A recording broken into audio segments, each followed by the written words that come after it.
Hello everyone, JEE main PYQ question series की इस video में आपका स्वागत है।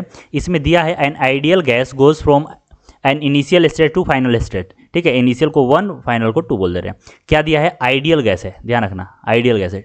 ठीक है, during the process the pressure of gas increases, मतलब कि प्रेशर क्या हो रहा है? इंक्रीज कर रहा है लीनियरली विथ टेम्परेचर। यानी क्या बोल रहा है यहाँ पे बोल रहा है कि जो P है वह डायरेक्टली प्रोपोर्शनल टू T है। ठीक है, और यह कब होता है भाई? पहली बात की यह कंडीशन दिया है कि प्रेशर इंक्रीज कर रहा है विथ टेम्परेचर, और कैसे? तो लीनियरली। तो P क्या हो गया? डायरेक्टली प्रोपोर्शनल T हो गया। अब मुझे मालूम है यहाँ की क्या ये आइडियल गैस है, और आइडियल गैस इक्वेशन क्या होता है? PV is equal to nRT। ठीक है, और यहाँ से मैं क्या लिख सकता हूँ कि P is equal to K, कोई कॉन्स्टेंट मान लेते हैं, इंटू T होगा। ठीक है, अब इस इक्वेशन से देखोगे तो तुम्हें साफ साफ लग जाएगा कि जो V है वह क्या है? कांस्टेंट है।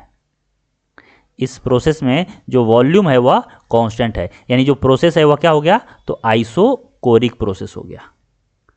कैसा प्रोसेस हो गया भाई? आइसोकोरिक प्रोसेस हो गया। और इसका अगर ग्राफ ड्रॉ करें हम लोग, तो कुछ पीवी ग्राफ ड्रॉ करें तो क्या होगा बताओ? पीवी यहाँ पे क्या हो रहा है कि जो प्रेशर है वह लीनियरली बढ़ रहा है, कुछ इस प्रकार बढ़ रहा होगा।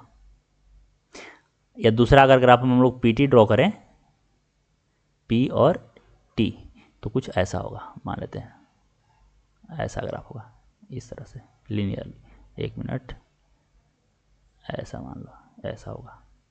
ठीक है, अब हम लोग देखते हैं कि क्या दिया हुआ है और क्या सही है। तो work done by the gas during the process is zero, बिल्कुल सही। आइसोकोरिक प्रोसेस में वर्क डन बाय गैस क्या होता है? तो पी डेल्टा वी, और डेल्टा वी हो गया zero, so work done zero, तो यह सही है।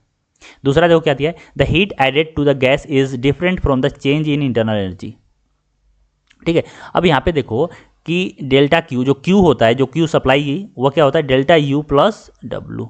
तो डब्लू यहाँ पे यानी कि वर्क डन जीरो है, यानी जो हीट मैं सप्लाई करूंगा वो सारा का सारा कहाँ जाएगा? इसके इंटरनल एनर्जी को चेंज करने के लिए, चेंज करने में जाएगा। और यहाँ पे दिया है कि प्रेशर क्या हो रहा है? इंक्रीज हो रहा है, यानी कि यहाँ पे टेम्परेचर क्या हो रहा होगा? इंक्रीज हो रहा होगा।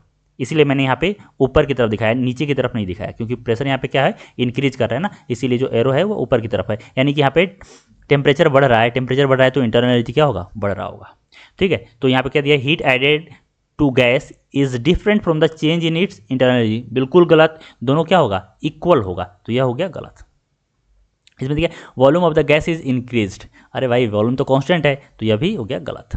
The internal energy of the gas is increase, बिल्कुल सही। यहाँ पे टेम्परेचर बढ़ रहा है, टेम्परेचर बढ़ रहा है तो इंटरनल एनर्जी बढ़ेगा, तो यह सही है। ठीक है, लास्ट में क्या दिया है? The process is isochoric constant volume process, बिल्कुल सही है, आइसोकोरिक प्रोसेस है, जैसा मैंने एक्सप्लेन किया था। तो यहाँ पे देखो कौन सही है? ए सही है, डी सही है, और ई यानी ए डी ई, यानी कि जो थर्ड ऑप्शन है वह करेक्ट ऑप्शन है। ठीक है, तो अगर वीडियो आपको पसंद आया हो तो वीडियो को लाइक कीजिए, चैनल को सब्सक्राइब कीजिए। कुछ पूछना है तो कमेंट सेक्शन में मेंशन कीजिए, मैं रिप्लाई जरूर करूँगा। आज के लिए इतना ही, थैंक यू सो मच।